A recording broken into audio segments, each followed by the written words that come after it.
وقف شوية قبل ما تسد هاد الفيديو.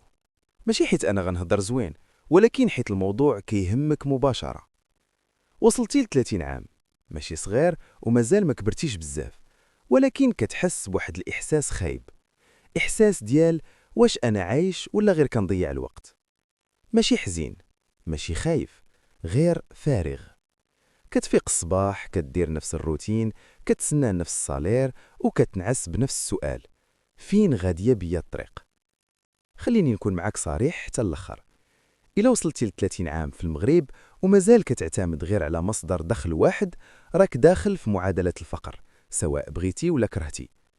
وهاد المعادلة ماشي سبها الدولة ولا الحظ ولا الناس، سبها واحد التفكير قديم مازال شادك من رجليك. قالوا ليك قرا، خد الدبلوم، خدم، كل شي غيكون مزيان. ولكن ما قالوش ليك باللي الصالير ما كيطلعش بحال ثمن المعيشة، والوظيفة دابا ما ولاتش أمان، ولات تأجيل للفقر. شوف معايا الواقع بلا كذوب. 5000 درهم، 6000 درهم، حتى ل 8000 درهم كتبان فلوس، ولكن في الحقيقة غير مسكن. الكرا طالع، المازوت طالع، الماكلة طالعة، وانت واقف. والمصيبة الكبرى كتربط قيمتك بالوظيفة ديالك. إلا خدمتي أنا نافع، إلا تحبستي أنا والو. هذا أكبر فخ طاحوا فيه بزاف ديال الناس. خليني نقولها لك بهذه الطريقة: الوظيفة ما كتخرجكش من الفقر، غير كتخليك ما تموتش بالجوع. ودابا غتقول لي واش نحبس الخدمة؟ لا، ولكن إلا كنتي خدام، وخدام غير باش تخلص الشهر، وما كتعلم حتى مهارة جديدة، وما كتبني حتى مصدر دخل تاني، راك كتحفر قبرك المالي بشوية بشوية. الفقر في المغرب ما كيجيش فجأة، كيجي بالتدريج. كيجي من القناعة، من القهوة، من غدا إن شاء الله، من حتى يفرجها الله.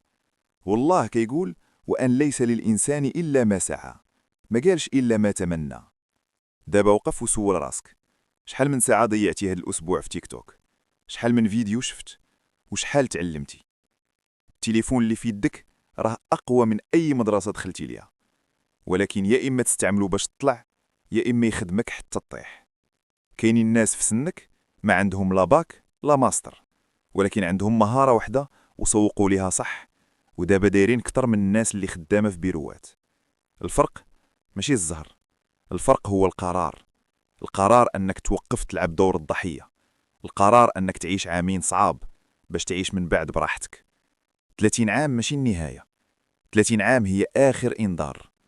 إلا ما بديتيش دابا غادي توصل ل40 وتقول كون درت. وهاد كون هي أخطر كلمة في حياة أي إنسان.